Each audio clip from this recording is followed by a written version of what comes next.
hari saya selalu izin brainstorming kembali ketika kita berbicara ranahnya penyelenggaraan pemerintah daerah. Saya selalu mengatakan begini Bapak Ibu, prinsip di dalam penyelenggaraan pemerintah daerah itu pertama pasti berbicara dasar hukum. Saya selalu mengatakan setiap apapun yang kita laksanakan, setiap apapun yang kita akan anggarkan, rencanakan, dan kita laksanakan, prinsip pertama adalah berbicara dasar hukum. Karena konsep ketika kita berbicara ranah penyelenggaraan pemerintah daerah, seperti dalam konteks terhadap keuangan, memang yang namanya pemerintah pusat itu menyusun aturan, berbicara dasar hukum, Bapak Ibu melaksanakan aturan, selanjutnya ada ruang BPK memeriksa dengan aturan. Jadi inilah rule kita. Saya selalu mengatakan ini Bapak Ibu, jangan kita sering sekali di dalam ranah penyelenggaraan pemerintah daerah kita ngikut. Pak, di daerah lain bisa, kenapa di daerah kita tidak bisa? Kadang-kadang seperti itu. Saya selalu mengatakan lihat dasar hukumnya. Karena konsep dasar hukum, setiap apapun yang kita anggarkan itu harus ada dasar hukumnya. Ketika itu dilarang tidak boleh dianggarkan, ketika tidak diatur sama juga tidak boleh dianggarkan. Baik dari segi yang namanya pendapatan, dari segi yang namanya belanja. Saya selalu mengatakan konteksnya pendapatan. Berbicara pendapatan itu nanti berbicara dasar hukum. Ada tidak dasar hukumnya?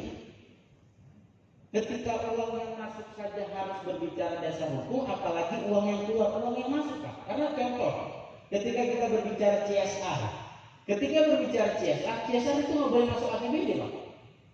Jadi nggak boleh masuk ke dalam APBD.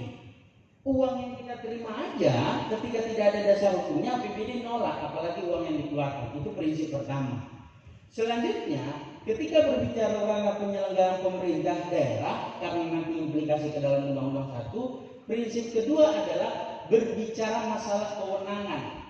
Jadi memang konsep kita adalah negara kesatuan Republik Indonesia. Konsep pertama adalah Presiden memiliki yang namanya pengelolaan keuangan negara sesungguhnya.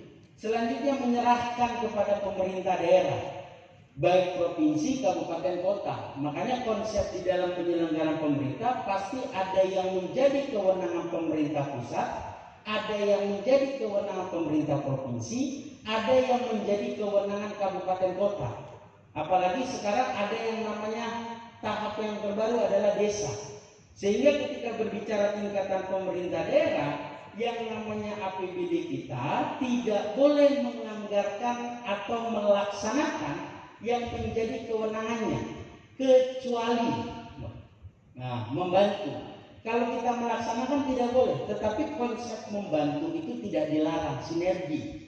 Jadi contoh saya selalu mencontohkan di depan kantor DPRD Kabupaten Magelang ada jalan rusak. Pas dicek itu jalan provinsi, apakah Dinas PU Kabupaten Magelang bisa melaksanakan? Tidak bisa, Pak. Meskipun itu tujuannya baik. Karena kenapa? Konsepnya bukan kewenangan kita. Terus bagaimana kita ingin membantu? Konsepnya muncullah belanja. Karena ini bukan kewenangan kita, makanya muncullah kita harus membantu. Bisa kita membantu. Membantu bagaimana? Kita berikan uangnya kepada yang mempunyai kewenangan. Konsepnya ketika berbicara yang namanya dia kewenangan provinsi, pasti kita memberikan bantuan kepada yang namanya provinsi. Bisa. Makanya saya selalu mengatakan setiap Bapak Ibu menganggarkan, setiap Bapak Ibu ingin merencanakan, prinsip lihat ini kewenangan siapa. Jadi prinsip pertama, kalau ini kewenangan pemerintah pusat, itu muncullah belanja yang namanya hibah. Ada yang namanya belanja hibah. Ketika dia konsepnya adalah yang namanya urusan atau kewenangan provinsi, muncullah konsep yang namanya belanja bantuan keuangan. Ketika dia muncul yang namanya desa, muncullah belanja bantuan keuangan.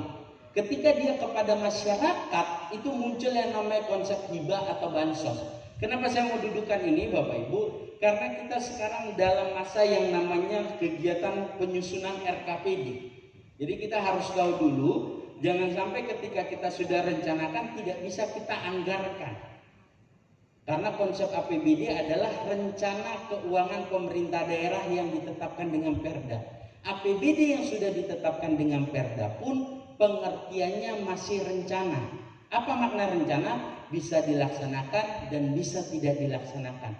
Jadi tidak semua ketika kita berbicara APBD itu bisa dilaksanakan. Jadi saya ingin dudukkan terlebih dahulu karena ini dalam rangka kita tugas DPRD dalam rangka kita menyusun terhadap dokumen perencanaan dan penganggaran. Apalagi kalau kita berbicara konsep di dalam APBD, kita tidak boleh lagi setiap apapun harus yang kita rencanakan. Jadi ranah RKPD lah ranah Bapak Ibu melakukan fungsi yang namanya mengusulkan program kegiatan untuk saat ini. Mungkin itu sedikit brainstorming kepada Bapak Ibu sebelum kita masuk ke dalam yang namanya Undang-Undang 1 tahun 2022 itu sendiri.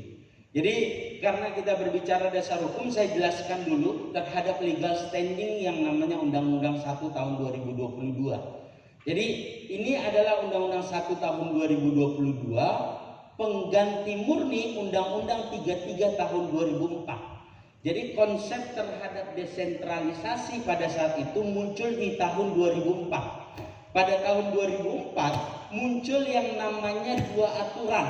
Pertama adalah Undang-Undang 32 tahun 2004 tentang pemerintahan daerah. Karena ada urusan yang diserahkan antara pemerintah pusat kepada pemerintah daerah, dibuatlah aturan terhadap pemerintahan daerah pada saat itu. Karena urusan yang sudah diserahkan baru diberikan kewenangan. Makanya pada saat itu diberikan yang namanya ada Undang-Undang 33 tahun 2004 hubungan keuangan pemerintah pusat dan daerah yang selama ini pada saat itu sentralistik, seluruhnya dipungut oleh pemerintah pusat, selanjutnya dibagi hasilkan atau diberikan kepada kabupaten kota. Sekarang karena urusannya sudah diserahkan, begitu juga terhadap pendanaannya, makanya muncul pada saat itu Undang-Undang 32 2004 dan Undang-Undang 33 tahun 2004. Undang-Undang 32 tahun 2004 itu sudah berjalan 10 tahun, berubahlah menjadi Undang-Undang 23 tahun 2014. Tetapi Bapak Ibu pada saat itu rencananya terhadap pendanaan ini juga ingin diubah Undang-Undang 33 tahun 2004. Tetapi pada saat itu di hold. Makanya muncullah 7 tahun kemudian pengganti Undang-Undang 33 tahun 2004 di dalam Undang-Undang 1 tahun 2022 ini sendiri. Sehingga ketika kita berbicara legal standing di dalam undang-undang tersebut, arahan Bapak Presiden ketika ingin membuat suatu peraturan perundang-undangan maksimal ada 2 atau 3 undang-undang yang dihapuskan. Sehingga di dalam Undang-Undang 1 tahun 2022 itu minimal itu menghapus 2 undang-undang. Pertama Undang-Undang 33 tahun 2004 tentang hubungan keuangan pemerintah pusat dan daerah. Yang kedua Undang-Undang 28 tahun 2009 tentang pajak daerah dan retribusi daerah. Makanya kemarin kami berdiskusi dengan teman-teman DPRD Kota Jogja, ada yang mengatakan ini hampir sebagian besar di bab satunya kita berbicara pajak, padahal pajak itu di dalam Undang-Undang 28. Nah, makanya di dalam Undang-Undang 21 ini kita menghapus Undang-Undang Hubungan Keuangan dan kita menghapus Undang-Undang 28 tahun 2009 tentang pajak daerah dan retribusi daerah. Selanjutnya ada undang-undang yang terkait juga bagian-bagiannya dihapus. Tapi 2 aturan tersebut yang dihapus total masuk ke dalam yang namanya Undang-Undang 1 tahun 2022 itu sendiri. Itu sedikit Bapak Ibu ketika kita berbicara legalitas Undang-Undang 1 tahun 2022. Selanjutnya ini sedikit latar belakang memang. Jadi salah satu memang arahan terhadap Undang-Undang HKPD tujuan di dalam kita di 2045. Jadi itu 100 tahun kemerdekaan Indonesia emas, ya memang direncanakan ada yang namanya prospek atau bonus-bonus, salah satunya bonus demografi yang dimiliki oleh Indonesia untuk saat ini.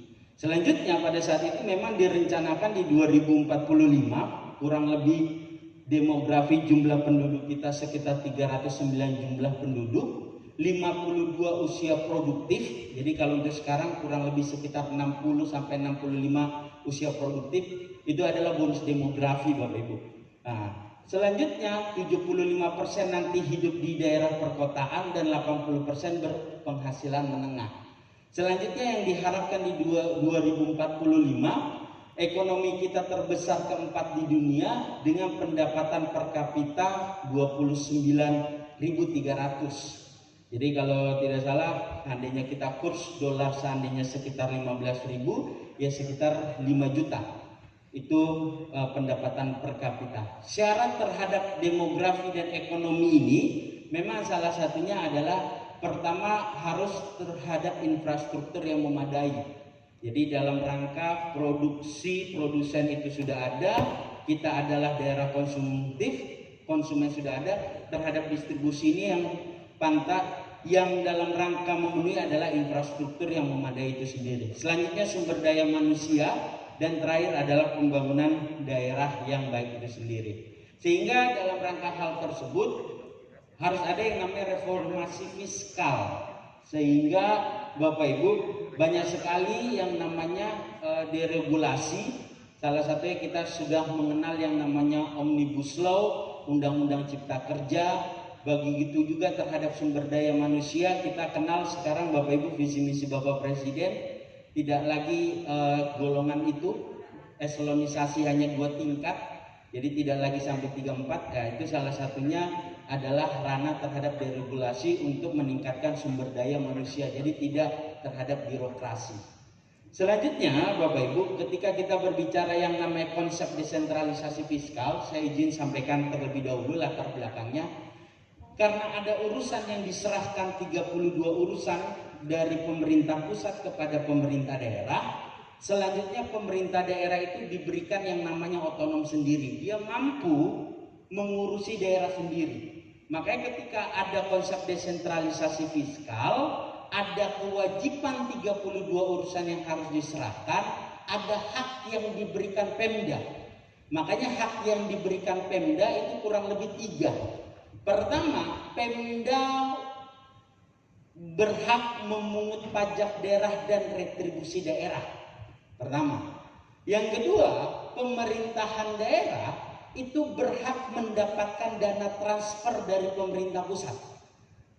Karena ada urusan yang diserahkan, dia berhak mendapatkan dana transfer. Yang ketiga, ketika antara pendapatan asli daerahnya, ketika dana perimbangan tidak memenuhi, pemerintah daerah itu berhak melakukan yang namanya konsep pinjaman kepada pemerintah pusat. Jadi konsepnya ketika sudah diberikan kewajiban 32 urusan, pemerintah daerah berhak melakukan pungutan pajak, berhak mendapatkan dana perimbangan, dan berhak juga melakukan pinjaman ketika daerah-daerah tersebut tidak mampu mengurusi urusannya. Ketika berbicara yang namanya urusan tersebut, Bapak Ibu, ada 32 urusan yang diserahkan, 32 urusan dari 542 kabupaten kota provinsi sama. Urusannya sama. Baik yang APBD-nya besar, baik yang APBD-nya kecil itu sama. Sedangkan ketika kita berbicara urusan diserahkan sama, tetapi pendanaannya berbeda. Inilah muncul terhadap hubungan keuangan pusat dan daerah itu sendiri. Jadi kalau kita lihat berbicara pajak daerah dan retribusi daerah, itu kan berbeda-beda setiap daerah. Ada daerah yang memang mampu secara APBD, secara pendapatannya mampu membiayainya. Ada daerah yang tidak. Ketika itu dia muncul hal tersebut, muncullah disparitas, muncul perbedaan-perbedaan. Selanjutnya ketika berbicara pajak daerah dan retribusi daerah, berbeda lagi antara DBH. Karena kan yang ketika kita berbicara kemampuan keuangan daerah itu dihitung dari yang namanya pendapatan asli daerah, yang kedua dari dana bagi hasil Bapak Ibu. Tetapi ketika berbicara dana bagi hasil itu berbeda-beda. Karena konsep dana bagi hasil kan tergantung campur tangan Tuhan yang Maha Kuasa. Ada daerah yang memang besar terhadap dana bagi hasilnya atau sumber dayanya, ada daerah yang tidak. Makanya setelah ada pendapatan asli daerah dana bagi hasil, muncullah dana alokasi umum. Inilah untuk menutupi gap fiskal antara urusan yang diserahkan dengan pendapatan asli daerah dan dana bagi hasil itu sendiri. Jadi kalau kita berbicara terhadap hubungan keuangan pemerintah pusat, nanti kita arahkan bagaimana pemerintah daerah itu mampu melaksanakan 32 urusan dengan hak-hak yang diberikan. Nah, inilah konsep terhadap desentralisasi fiskal itu sendiri. Tetapi ketika kita berbicara desentralisasi fiskal, mohon izin, banyak sekali tantangannya. Pertama, sebagian besar untuk saat ini Bapak Ibu, ketika kita berbicara sekitar dari 2004 sampai 2022 sekarang 17 tahun, kira-kira banyak sekali tantangan desentralisasi fiskal. Pertama, sebagian besar dana alokasi umum digunakan untuk terhadap belanja pegawai. Jadi konsep sebenarnya DAU itu Bapak Ibu bukan untuk belanja pegawai, tetapi konsep DAU adalah menutupi yang namanya kesenjangan fiskal. Tetapi teman-teman pemerintah daerah berasumsi karena salah satu perhitungan DAU itu adalah berdasarkan jumlah pegawai, pemerintah daerah menganggap DAU itu untuk belanja pegawai. Padahal tidak, konsepnya adalah fiskal. Maka kalau kita berbicara DAU, ada daerah yang mendapatkan DAU, ada daerah yang tidak mendapatkan DAU. Masih ada Pak. DKI Jakarta itu tidak pernah mendapatkan DAU. Dulu kabupaten kota, kabupaten Bengkalis, kabupaten Kukar pernah tidak mendapatkan DAU. Karena gap fiskalnya terlalu tinggi. Dia mampu membiayai dirinya sendiri. Tetapi ketika kita berbicara DAU, tetapi konsepnya DAU itu hanya untuk belanja pegawai. Karena kenapa? Karena ketika berbicara DAU, penyalurannya setiap bulan.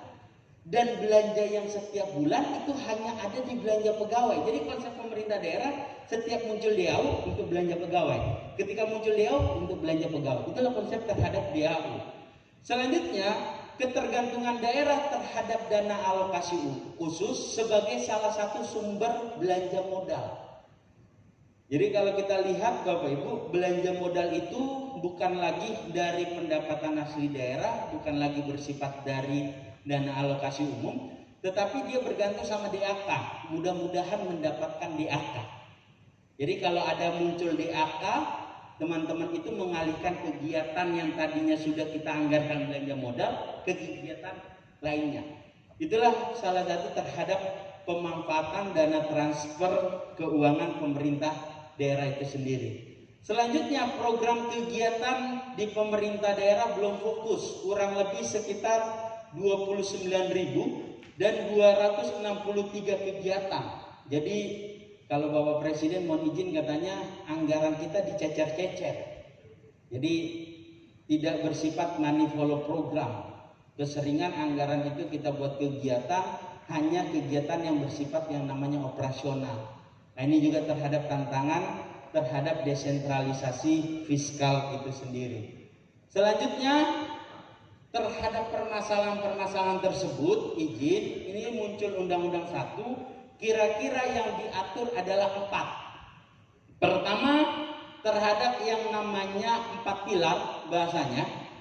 Pertama, terhadap penguatan local tax power. Bagaimana pemerintah daerah itu khususnya di dalam kabupaten itu dapat meningkatkan yang namanya potensi-potensi pajak daerah dan retribusi daerahnya. Itu pilar pertama. Pilar kedua adalah bagaimana undang-undang HKPD ini mengurangi ketimpangan antara vertikal dan horizontal, antara gap antara pemerintah pusat dengan pemerintah daerah dan antara pemerintah daerah dengan pemerintah daerah lainnya. Nanti kita lihat terhadap isi di dalam Undang-Undang 1 tahun 2022 itu sendiri. Selanjutnya, pilar ketiga bagaimana cara terhadap peningkatan kualitas belanja daerah. Nah, ini saya tidak berbicara terhadap yang namanya COVID-33, tidak. Tetapi ini berbicara bagaimana peningkatan kualitas daerah. Jadi nanti kita lihat ternyata memang hampir sebagian besar APBD kita habis hanya untuk belanja-belanja yang bersifat aparatur, bukan untuk terhadap yang namanya ranah publik itu sendiri. Dan terakhir terhadap harmonisasi belanja pusat dan daerah itu sendiri. Selanjutnya kita berbicara terhadap yang namanya penguatan pertama antara penguatan lokal tax terhadap pajak daerah dan retribusi daerah. Ini yang mengambil Undang-Undang 28 masuk ke dalam Undang-Undang 1. Apa saja perubahan-perubahan yang ada? Pertama adalah Bapak Ibu, terhadap merekonstruksi jenis pajak daerah dan retribusi daerah antara yang namanya pajak kabupaten. Jadi nanti memang ke depan tidak ada lagi nanti nomenklatur pajak penerangan jalan, pajak parkir, pajak hotel. Nomenklaturnya saja. Tetapi semua masuk kepada yang namanya pajak barang jasa tertentu. Nah, ini hanya untuk memudahkan teman-teman wajib pajak untuk melakukan yang namanya pembiayaan itu sendiri. Jadi antara pajak penerangan jalan, pajak parkir, pajak hotel, pajak restoran, dan pajak hiburan masuk kepada yang namanya pajak barang jasa tertentu, nomenklaturnya. Meskipun nanti objeknya di bawahnya tetap ada yang namanya objek penerangan jalan, objek parkir, objek hotel, objek restoran, dan objek hiburan. Jadi tidak banyak berubah, hanya merubah rekonstruksi. Selanjutnya kalau dari sisi pajak, mohon izin, dari sisi pajak itu muncul yang namanya option PKB dan option BBNKB. Nah, ini yang terbaru nih. Ada yang namanya option PKB dan option BBNKB. Apa ini option? Nah, kalau option ini bahasanya ada pembagian, tetapi konsep di dalam pajak tersebut jadi begini Bapak Ibu, mohon izin. Selama ini pajak kendaraan bermotor, pajak bea balik nama kendaraan bermotor itu dipungut oleh provinsi. Oke ya? Selanjutnya provinsi itu membagi hasilkan Bapak Ibu. Membagi hasilkan kepada kabupaten kota. Permasalahan untuk saat ini, saya tidak bicara untuk kita, tetapi ini di daerah-daerah lain, tapi kalau di Jawa Tengah itu sudah lumayan baik, kami berbicara terhadap bagi hasil.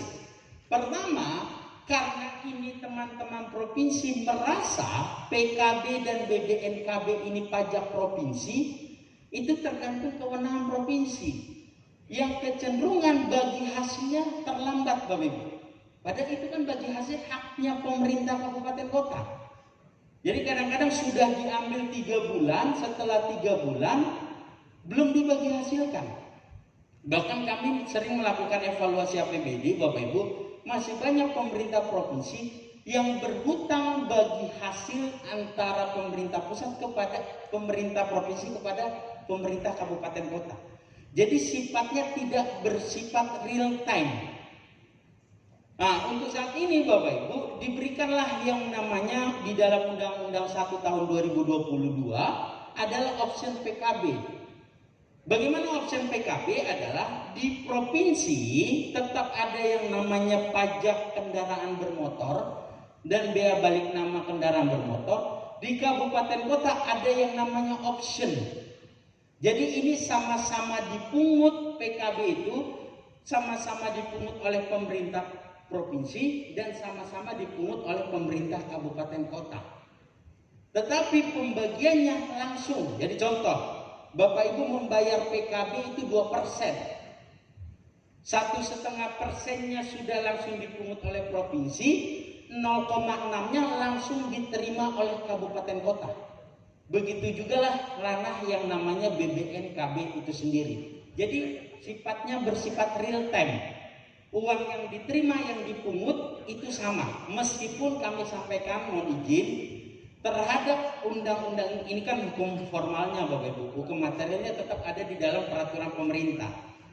Ini nanti akan dibuat yang namanya peraturan pemerintahnya. Salah satunya bagaimana teknisnya biar tidak bimbang pemerintah atau masyarakat dalam hal membayar wajib pajak. Tetapi konsep option PKB dan option BBNKB tidak menambah atau tidak menarik hak dari wajib pajak. Jadi pagunya tetap.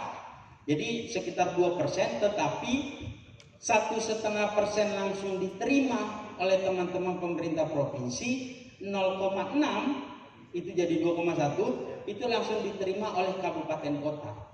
Karena bagi hasil ini pertama tidak real time, Dan yang kedua, penghitungannya tidak jelas. Ada daerah, Pak, perasaan mobil di tempat kita banyak, Pak. Dengan di daerah sekitar lebih banyak mobil kendaraan bermotor yang ada di tempat kita. Tetapi bagi hasilnya antara kabupaten A dengan kabupaten B sama. Ini penghitungannya bagaimana? Nah, seperti itu. Nah, di dalam yang namanya option ini, Bapak Ibu, option BBNKB dan option PKB, itu nanti tetap tarifnya nanti juga diatur, optionnya itu minimal 0,6 diatur oleh teman-teman kabupaten kota.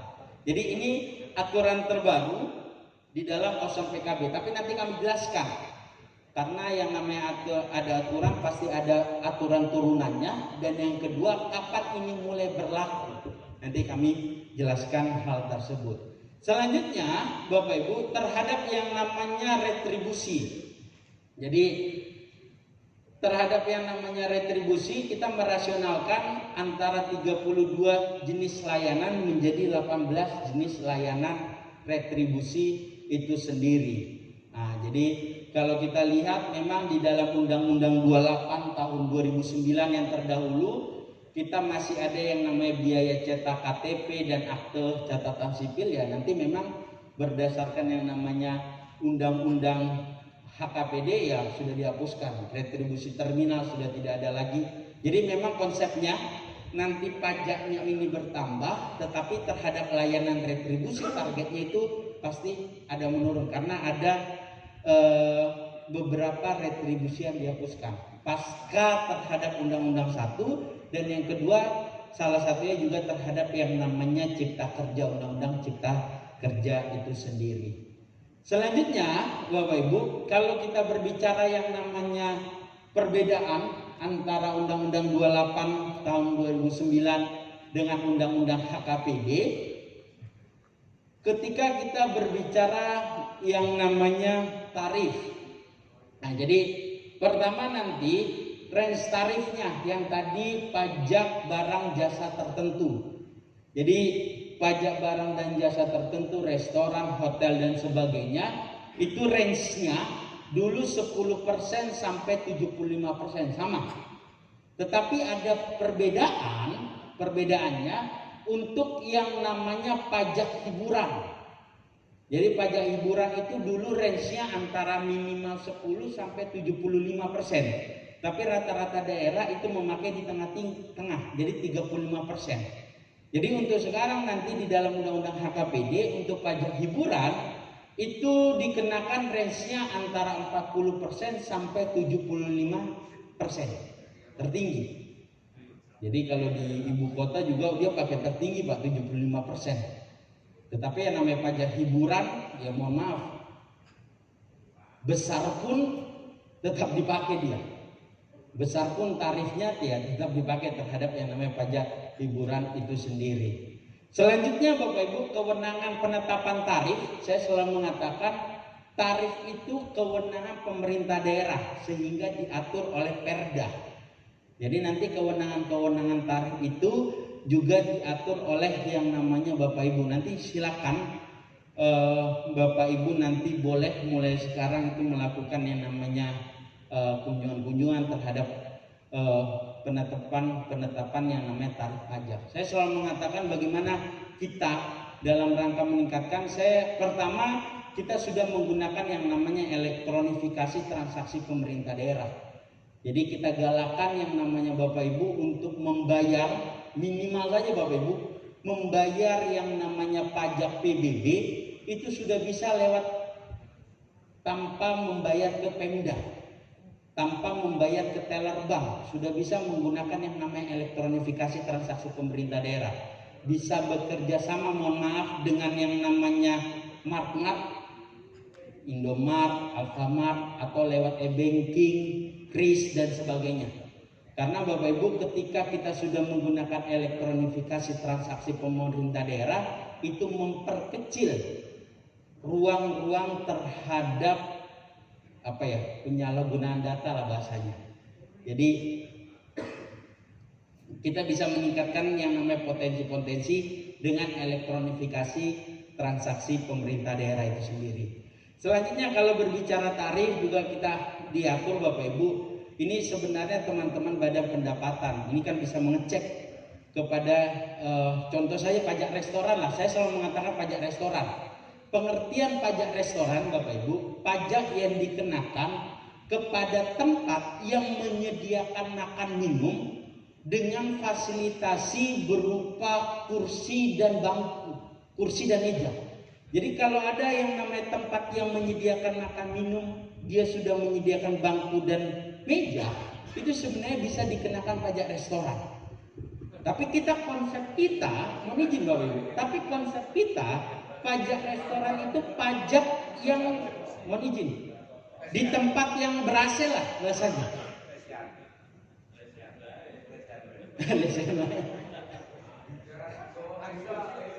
Setiap ada lesehan pasti ada bangku dia Pak. Apalagi orang-orang gemuk seperti saya pasti harus bangku. Jadi seperti itu Pak, terhadap yang namanya pajak-pajak restoran itu sendiri. Jadi itulah teman-teman itu bisa juga melakukan yang namanya proses pendataan. Jadi bolehlah meningkatkan. Saya selalu mengatakan apalagi di zaman Covid seperti saat ini, kenapa kami galakan elektronifikasi pemerintah daerah? Kecenderungan teman-teman kalau tidak menggunakan elektronifikasi pemerintah daerah, pembayaran pajaknya Pak menurun Pak. Dulu kan kita kenal yang namanya ada jam-jam nggak boleh makan di tempat lah. Ketika jam-jam tidak boleh makan di tempat, memang tidak ada yang makan, pajak restoran langsung menurun. Tetapi yang namanya kita sudah menggunakan yang namanya e-commerce kan sudah ada yang namanya, mohon maaf, antar ya, GoFood dan GrabFood. Nah itu orang teman-teman yang namanya pengusaha Pak tidak ada Pak pajak restoran dan sebagainya karena tidak ada makan di tempat. Padahal ketika kita menggunakan aplikasi saja itu sudah bisa kena yang namanya pajaknya. Jadi langsung kedetek kalau kita sudah menggunakan elektronifikasi transaksi pemerintah daerah. Jadi nanti tarif-tarifnya Bapak Ibu nanti diatur di dalam Perda, tetapi nanti pemerintah daerah dapat melakukan dalam hal bisa dibuat keringanan. Jadi kalau ada terhadap yang namanya ranah keringanan, Bapak Ibu bisa masukkan di dalam klausul Perda, dapat memasukkan di dalam klausul Perda, dapat nanti ditetapkan oleh peraturan kepala daerah. Jadi saya contohkan di 2020 kemarin Bapak Ibu ketika berbicara yang namanya Covid, pada saat itu banyak sekali kewenangan-kewenangan pemerintah daerah, dalam hal ini kepala daerah itu membuat keringanan, salah satunya terhadap pembayaran PBB.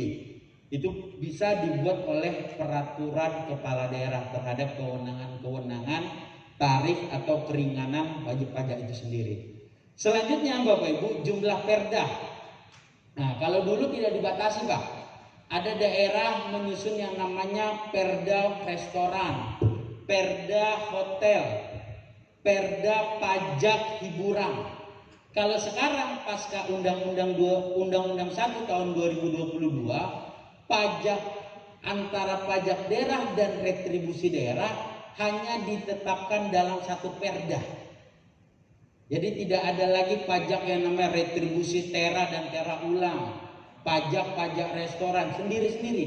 Ada daerah yang mengumpulkan, ada daerah yang memang membuatnya sendiri-sendiri. Kami menyadari menyusun peraturan daerah itu tidak murah dan tidak mudah. Pertama, tidak mudah itu dalam rangka menyusun program pembentukan perda dan sebagainya. Ketika kita berbicara tidak murah, ya kan kita akan mohon izin, akan studi banding, kunjungan kerja dan sebagainya. Jadi nanti ke depan dalam menyusun pasca Undang-Undang 1 tahun 2022 izin, nanti akan dibuatkan hanya satu perda. Di sanalah ruang lingkupnya, tarifnya di sana, keberatannya dan sebagainya itu nanti diatur di dalam satu perda itu sendiri. Nah, itu dalam satu perda itu sendiri. Selanjutnya Bapak Ibu, ketika kita berbicara yang namanya pajak daerah dan retribusi daerah, ini data yang kami miliki. Kalau kita berbicara yang namanya Undang-Undang 28 tahun 2009 berbicara pajak daerah dan retribusi daerah, itu terdahulu ketika kita berbicara kabupaten kota, itu total yang diterimanya 54 triliun. Tetapi nanti ketika mulai berlaku Undang-Undang 1 tahun 2022, itu pendapatan dari pajak daerah dan retribusi daerah 84,82 triliun. Jadi terjadi kenaikan kurang lebih sekitar 30 triliun untuk kabupaten kota ya, tapi ini dibagi-bagi. Sehingga ketika kita berbicara dampak pengaturan PDRD di dalam Undang-Undang HKPD, konteks pajak daerah dan retribusi daerah itu bertambah, pajak daerah bertambah, tetapi ruang retribusi ini memang akan terjadi penurunan, tapi tidak secara signifikan. Terus bagaimana pengaturannya? Izin. Dalam hal Bapak Ibu menyusun perda, dan sebagainya, itu dikatakan pajak daerah dan retribusi daerah berdasarkan Undang-Undang 1 ini akan diatur melalui yang namanya PP.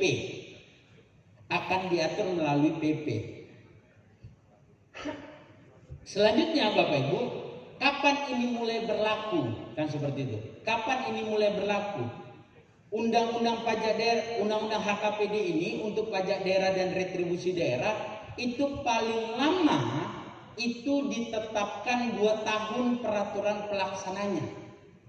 Sehingga pengaturan-pengaturan tersebut itu berlangsung selama nanti mulai berlaku 2 tahun. Ya 2022, 2023 dan 2024. Jadi di 2024 lah yang namanya pengaturan-pengaturan hal tersebut itu mulai berlaku. Sehingga kami selalu sampaikan, silakan teman-teman badan pembentukan perda dalam hal ini memasukkan yang namanya program pembentukan perda untuk mungkin di tahun 2023 terhadap yang namanya perda tentang pajak daerah dan retribusi daerah, karena akan mulai dipakai di 2024 itu sendiri. Selanjutnya Bapak Ibu, dalam hal sampai 2024, mohon maaf ini yang ketiga. Yang kedua, dalam hal Bapak Ibu sudah membuat perda sebelum 2023, 2024, apakah bisa langsung dieksekusi? Pak, kami mau masuk perubahan, kita buatkan. Bisa nggak kita eksekusi di 2023? Tidak bisa, Pak. Tetap nanti mulai berlaku di 2024.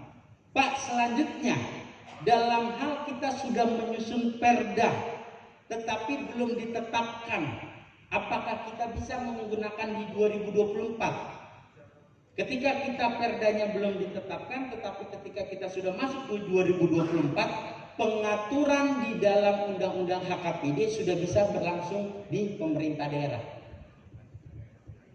Yang keempat, mohon izin Bapak Ibu, yang keempat berbicara option. Nah, jadi kalau berbicara yang namanya option di sini Bapak Ibu, ini ada pengaturan tersendiri. Untuk option itu berlaku 3 tahun. Jadi tidak bisa langsung mohon izin 2023 bisa langsung digunakan, tidak. Jadi itu mulai berlaku terhadap yang namanya option PKB dan option BBNKB itu mulai 3 tahun pasca ditetapkan Undang-Undang HKPD ini sendiri, ya, kurang lebih di 2025 itu sendiri. Jadi itu Bapak Ibu terhadap pengaturan pertama pajak daerah dan retribusi daerah itu sendiri. Kenapa memang itu option 3 tahun? Kita ingin menjaga psikologi lah pemerintah pusat, karena otomatis dari segi pajak daerah dan retribusi daerah teman-teman provinsi ketika sudah ditetapkan yang namanya option pasti akan menurun sehingga akan dilakukan penyesuaian selama 3 tahun. Silakan Pak.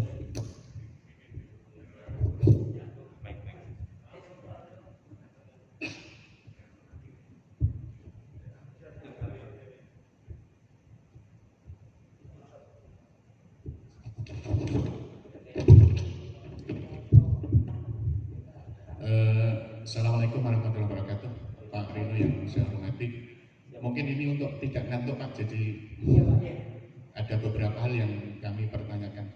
Yang pertama, dulu sebelum munculnya undang-undang HKPD ini, ketika masih berbentuk RUU, saya mengikuti perkembangan mengupdate informasi bahwa Menteri Keuangan kita Sri Mulyani mengatakan bahwa undang-undang HKPD ini atau RUU-nya pada waktu itu akan menyederhanakan kaitannya dengan jenis pajak maupun retribusi seperti yang sudah diatur di Undang-Undang 28 tahun 2009 tentang pajak daerah dan retribusi daerah.